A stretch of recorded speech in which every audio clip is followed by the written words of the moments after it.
Fence fighter. The human tape measure. They don't live next to you, they live against you. Every inch of property is sacred ground, defended with a laser measurer, a 15-page zoning map, and an ego powered by Home Depot credit. They know their boundary lines better than their kids' birthdays. That's 3.2 inches onto my soil, they say, like you just violated international law.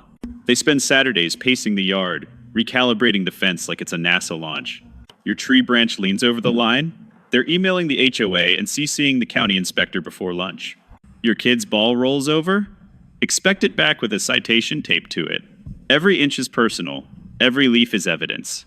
To them, good fences don't make good neighbors, they make legal battlefields. Doorbell spy. The neighborhood CIA. They treat their front porch like it's Area 51. Every Amazon package, every raccoon, every sneeze within 50 feet recorded, archived, and time-stamped in glorious 1080p. You don't need to tell them who walked past your driveway. They already have the footage, the license plate, and a slow-motion replay with background music. When you wave, they don't wave back. They check their phone to confirm it's really you. They're in 10 different Facebook groups titled Neighborhood Watch 2, and Neighborhood Watch but for real this time. They'll text the block chat. Does anyone recognize this suspicious figure? It's the mailman. Again. If an unfamiliar car drives by twice, they're drafting a community alert before you can blink. They don't sleep, just recharge like surveillance drones. They're not protecting the neighborhood, they're auditioning for Homeland Security. HOA boss. The power-tripped paper pusher. Every neighborhood has one. The self-appointed dictator of the cul-de-sac. They don't have real power anywhere else, so they rule the HOA like it's the Roman Senate. Their uniform? Polo tucked in, clipboard ready, sunglasses that scream, I issue warnings. They know the rulebook better than the Bible and quote it like gospel. Section 4B, no trash cans visible after 1 p.m. Your grass is 0.5 inches too tall? Expect a letter. Your house color is off-white instead of regulation cream? Expect another. They drive around in a golf cart of righteousness, policing recycling bins like it's a federal crime scene. They don't care about community. They crave control. Every fine is a victory, every violation a trophy. Meanwhile, their own gutters are collapsing, but they're too busy citing your lawn gnome. They're not managing a neighborhood, they're running a suburban dictatorship, one passive-aggressive email at a time. Party house, sleep is optional. It's Tuesday. It's 1:47 a.m., and their house sounds like a nightclub that failed its noise permit inspection. Bass shaking your walls, people yelling, cars coming and going like it's a parking lot rave. These neighbors have decided that weeknights are just pre-season for the weekend. Every night is a potential party. Sometimes it's their kids having friends over. Sometimes it's the parents reliving their 20s. Sometimes it's just inexplicably loud for no reason at all. You've asked them politely to keep it down. They apologized and did nothing. You've called the cops. The music stops for an hour, then resumes. You've tried white noise machines, earplugs, melatonin, prayer, nothing works. Their idea of quiet hours is anything before 10 p.m., and that's generous. And somehow, they're always shocked when you mention it. Oh, were we loud last night? We didn't even notice. Of course they didn't. They were too busy vibrating your bedroom walls with subwoofers and bad decisions. Lawn freak, grass is life. This neighbor doesn't have a lawn, they have a lifestyle. Every blade of grass is measured, monitored, and maintained like it's on life support. They're out there every weekend, mowing in diagonal patterns for optimal aesthetic, wearing cargo shorts in winter because real dedication doesn't recognize seasons. They own 5 different hoses labeled by water pressure. Their garage has more lawn equipment than Home Depot. They know the pH level of their soil better than their own blood type. When a single dandelion appears, they're out at dawn with tweezers like a surgeon performing emergency extraction. You've never seen them smile, only nod approvingly at chlorophyll levels. Their kids don't play on the lawn. It's not a play area. It's a shrine, a living monument to suburban obsession. And your lawn? Your slightly too tall, vaguely weedy lawn? It's a personal insult. They don't say anything, but you feel the judgment radiating across property lines every time they glance over. To them, your lawn is proof that civilization is crumbling. Oversharer, the driveway therapist. You step outside to grab your mail, and boom, you've been kidnapped into a 40-minute life story. This neighbor treats every casual, hey, how's it going? Like a therapy session without the copay. They'll start with the weather and somehow end with their divorce settlement, their colonoscopy results, and their son's disappointing SAT score. You'll stand there, frozen keys in hand, smile glued on while they unpack childhood trauma like it's a yard sale. They don't believe in personal boundaries. They believe in emotional broadcasting. Their driveway is a confessional booth. Their front porch an open mic night for oversharing. And the moment you think they're done, they'll hit you with a, "Oh, and one more thing. So powerful it resets your will to live." They don't want advice. They want an audience. And congratulations, you're the matinee show. Gossip Queen, walking TMZ.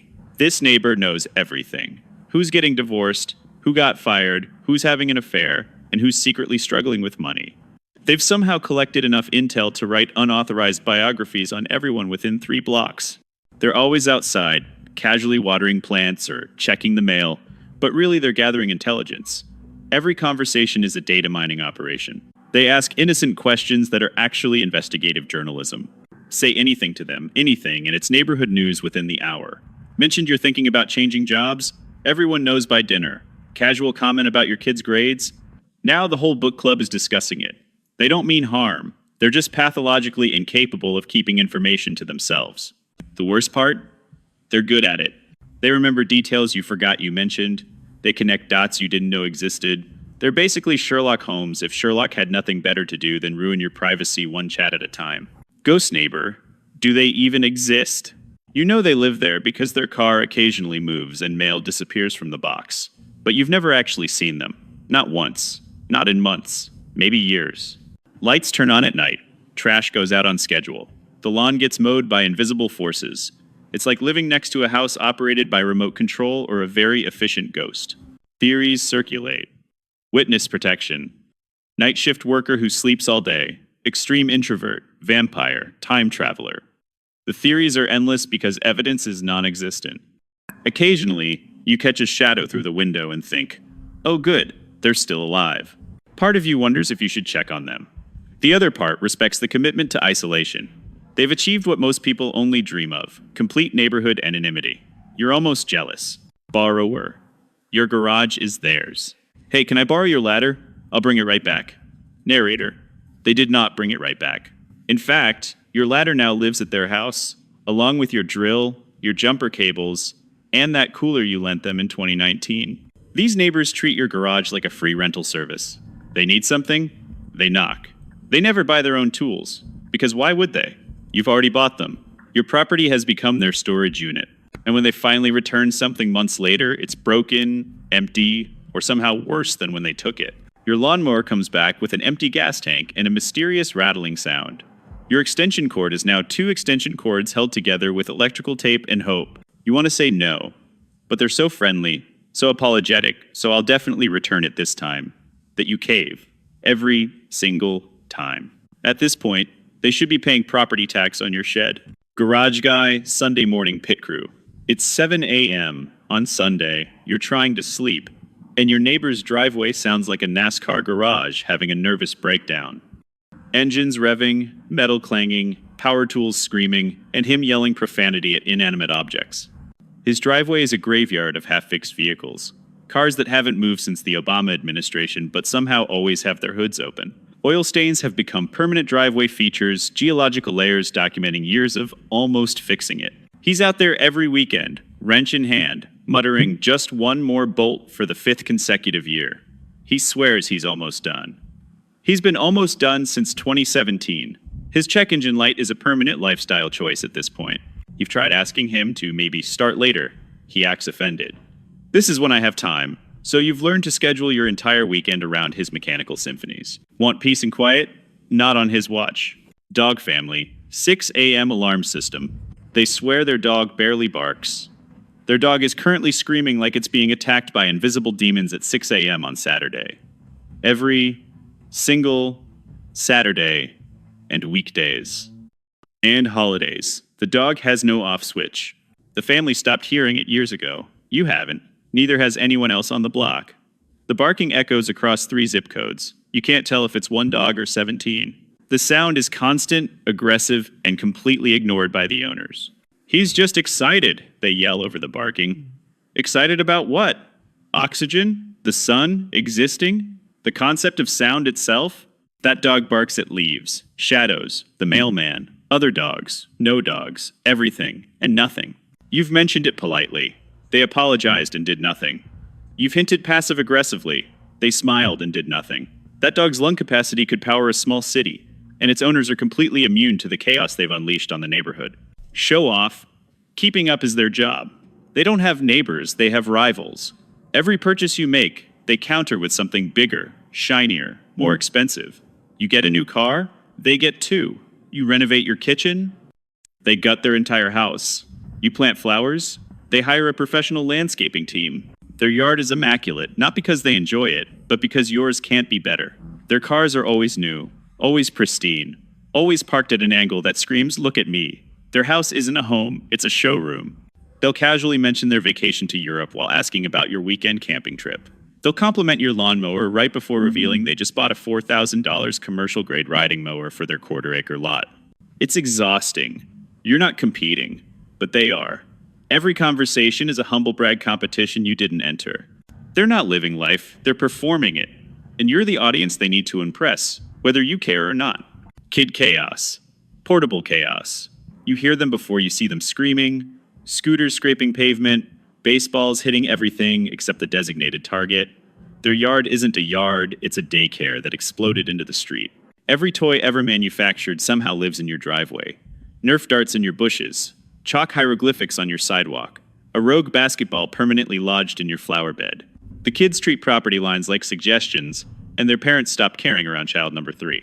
They call it free-range parenting. You call it unsupervised chaos with a hashtag. The noise is constant. The mess is everywhere. You can't back out of your driveway without conducting a full safety sweep for small humans. And if you politely suggest maybe, just maybe, they could play quieter or respect boundaries, you're the villain.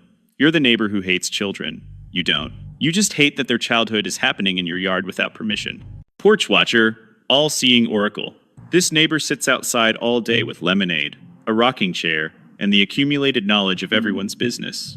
They know when you leave, what you wore, who visited, and how long they stayed. They're not just watching, they're chronicling.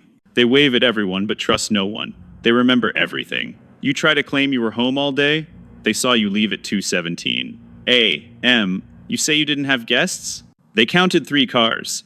They're the neighborhood's unofficial surveillance system.